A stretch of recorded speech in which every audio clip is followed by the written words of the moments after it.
Hey guys, and welcome back to Mad About Skin. In today's video, we're talking common mistakes with anti-aging skincare.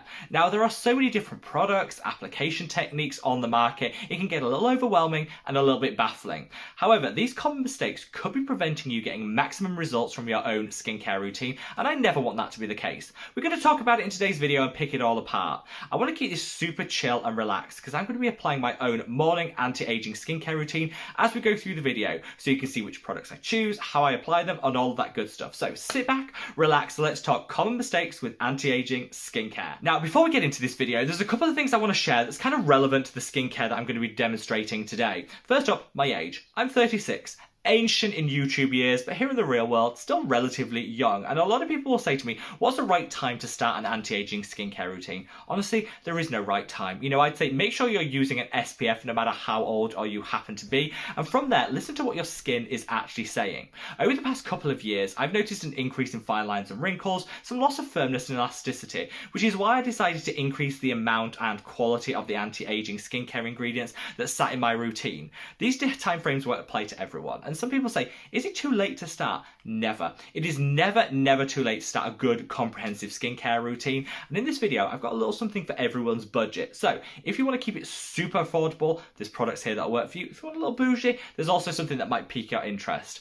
I've got a lot to get through in today's video, so shall we just cut that waffle and delve straight on in? And I'm going to start with cleansers. I think the biggest mistake we make when it comes to anti-aging skincare is sticking with the same cleansers day in, day out. Our skin's needs change on a daily basis, certainly on a seasonal basis, and you need to match the cleanser that you reach for to what your skin needs on that specific day. For me, in summer, I usually reach for a gel-based cleanser because I am super oily, super acne prone, and it's only those gel-based cleansers that really keep that oil in check. However, in winter, I go for something much more rich and creamy because I find the gel cleansers a little stripping and drying. So listen to what your skin's saying and pick a cleanser that really matches what your skin needs on that day. Now, I know a lot of people don't want to have like a whole range of different cleansers, kind of mixing and matching depending on need, but one thing you can do to get around that is reach for a really nice cream cleanser. For me, these kind of have the benefits of all the gel cleansers and the oil and richer balm cleansers too. So you can use them kind of universally no matter what your skin's doing. Take that complexity out of it and a product that'll leave you beautifully clean skinned but without the stripping and the drying. I created my own cleanser this year, which is this, the Mad About Skin Gentle Jelly Cleanser, which is the one that I use day in, day out because I just love the bouncy, luxurious texture of it. But there's an awful lot of other options on the market, and I explored some of my favourites in a recent video that I'm going to leave a link to up there. I use this one off screen, but I kind of thought instead of having a whole range of different cleansers, stick to a cream cleanser that kind of will suit you year round no matter what your skin happens to be doing. Now, I cleansed off camera because you know what, I'm not a multitasker. Cleanser, water, filming equipment, it would be a hot mess, but my skin is now clean, prepped and ready to go. And the next step is an eye cream. Now, a lot of people will say to me, eye creams, do you need them? Are they just bougie overpriced moisturizers? And I think a lot of them on the market are, but there are some really good ones out there that deliver additional benefit. A lot of people might think it's a little bit odd that I'm applying my eye cream before my vitamin C and exfoliating gels too, but I'm going to come on to the reason for that later. Today I'm using this. This is the Face Theory OcuWake Eye Cream, which honestly does it all. It helps with puffiness and inflammation. It has some anti-aging benefits for the fine lines and wrinkles. And it's just a really nice brightening eye cream. I use this because I'm prone to melia, which are the little bumps under the eye. You can get rid of those using a gentle exfoliant, and this contains a light amount of lactic acid, which will work just perfectly for that. So if you suffer with melia, this is definitely the eye cream that I would recommend. I work in circular motions, always into the tear duct, because this is where the lymph fluid drains from the face. So again, puffiness and inflammation on the morning. One of the best ways, massage it out, and using those circular motions into the tear duct with your eye cream, just perfection. Don't be alarmed when people say you're wasting your money if you invest in an eye cream. I think it can be a great addition to a good anti-aging skincare routine if you pick the right one. I covered some of my favorites in a recent video, so I'll leave a link to that up there if you want a little bit more inspiration. Now, I applied that first for a couple of reasons. This area, particularly under the eye, is very sensitive and dryness prone. So I don't want to be applying my exfoliators on my vitamin C's in that area. Now, I'm usually quite careful, but we all have accidents and mistakes when we're in a rush. So I say put your eye cream on before your other harsher actives, because that way it just provides like a barrier, a little bit of, a safety net in case any of that product does migrate upwards. And I'm going to be using my own exfoliating gel, which is this, the Mad About Skin Perfect Blend Exfoliating Gel. Today I'm actually using this as a target targeted treatment. So a lot of the times when we talk anti-aging skincare, and I think one of the main mistakes we make is people assume it only relates to wrinkles and those fine lines. It's not the case. The number one reported skin concern as we age is hyperpigmentation, uneven skin tone. I think this is the first thing that people notice, which is why we're a little self-conscious about it. Using a good exfoliator and a vitamin C that I'm going to come on to in a minute can be a great way of evening everything out and removing pooled pigment and discoloration. You're going to have to work at this because it can be one of the most complex things to treat when it comes to topical skincare, but honestly, a good combination of an exfoliating acid and a vitamin C can work wonders. So I use my exfoliating gel across the face a couple of times a week, but on those days that I don't use it as an all-over treatment, I'll just treat those areas of hyperpigmentation. I've got a little bit on my cheek here from a breakout that's kind of just subsiding. I also get a little bit on the forehead. Again, most of my hyperpigmentation is as a result of acne and blemishes that I still get in my mid-30s, adult acne, something I'm living with, but I find that by using a good kojic acid, and this product contains 2% of that ingredient, you can kind of minimize the risk of hyperpigmentation. And finally, just on this cheek, again, where I've got some breakouts that are just healing, it speeds everything up, evens everything out, and using it as an all-over treatment a couple of times a week and then spot treating those areas is like the best way to do it.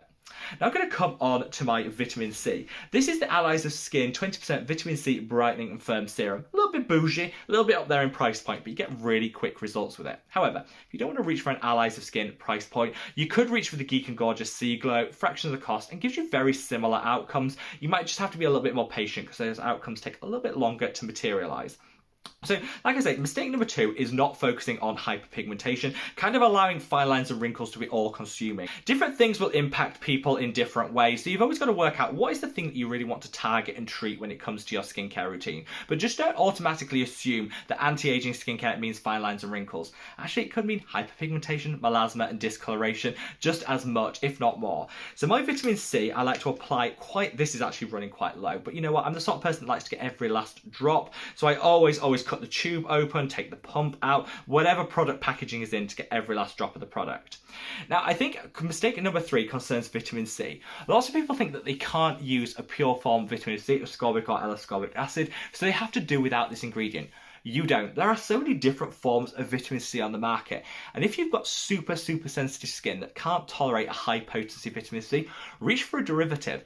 I'd say everybody should have a good vitamin C serum in their skincare routine for the anti-aging benefits, the collagen boosting, the antioxidant power, but you don't have to reach for vitamin C in its pure active form. Derivatives, super gentle and give you those results in the long term. So don't be fooled into thinking you can't go there with vitamin C. It's about finding the right perfect match for you.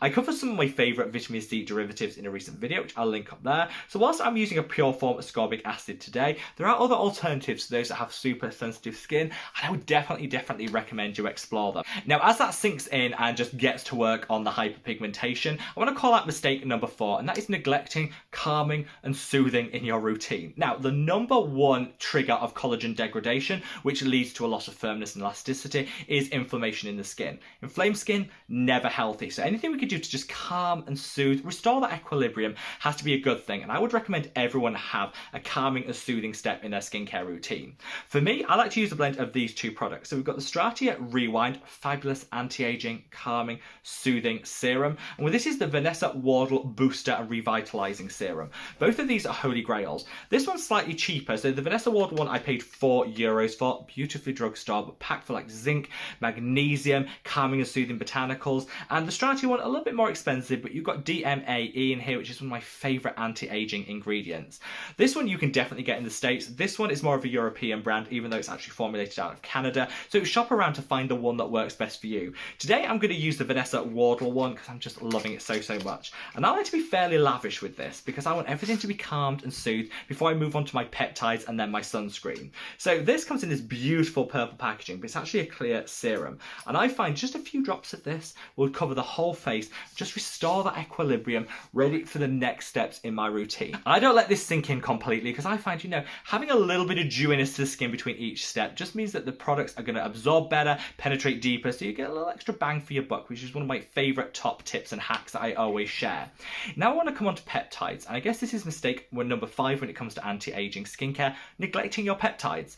They might not be the sexiest ingredients out there, and I get that, you know, a lot of people want to reach for the super popular and viral products on the market, but peptides are like an unsung hero. They work really, really well to calm and soothe the skin, they hydrate, they boost collagen for that, you know, firmness and elasticity, and over time they can help even out our complexion as well. All the things you kind of want in an anti-aging skincare routine. You can buy like a buffet of different peptides. The Ordinary do some fantastic options, but for me, I like to mix these two, which is the Ordinary Juraline and the Ordinary Matrixyl. I showed in a recent video how to do that, which I'll leave a link to up there. This has like instant anti-aging benefits and some long-term benefits too, so you kind of get like a double whammy. I put a couple of drops of each of these in the palm of my hand, then I just apply it straight to the skin. Pat this in, don't rub, and this is another thing I would call out. Don't be too vigorous with the application of your products, just pat it in. Let the skin kind of absorb that and do the work for you. If you rub too much, you're going to get balling, pilling and peeling, which is never a good thing. By patting things in, you get that same absorption, but less risk of it kind of balling up on top of all the other layers of skincare you put on. And this kind of takes me on to the final mistake number 6, which is obsessing about the SPF and not paying enough attention to the UVA protection your sunscreen is also giving you. I would definitely recommend you look for a broad spectrum sunscreen that gives you that sky-high UVB and UVA protection, because the UVB rays might burn you, but it's the UVA ones that aid you. So they're a core component. Protecting against them is a core component in a good anti-aging skincare routine. Some of my favourite high UVA protection sunscreens are these. This is the La Roche-Posay Anthelios UV Moon 50+, a great option if you're here in Europe. In the States, you can get this product, which is the Bliss Block Star, a great mineral option that also has proven higher levels of UVA protection. And for people that are living a vegan or plant-based lifestyle, this is the Pierce the Future's Bright Daily Defense Moisturizer. Really good UVA coverage, a fabulous sunscreen all around. It's also vegan. So there's lots of different choice, and I covered some of my favourites high UVA protection sunscreens in a recent video, which again, I'm going to link up there. Hopefully in this video, I've been able to share with you in a more chill and casual way some of the mistakes we can make when it comes to anti-aging skincare. I want you guys to get maximum bang for the buck that you invest in your routine, and so hopefully by dispelling some of these myths and some of these mistakes, it'll just help you to tweak things at the margin to get those maximum outcomes for the skin. My skin is now ready for me to apply that sunscreen, which I'm going to do off camera because I want to make sure I'm covering every last inch of the face. Wherever you are in the world, guys, stay safe, stay well, and love your skin. Take care.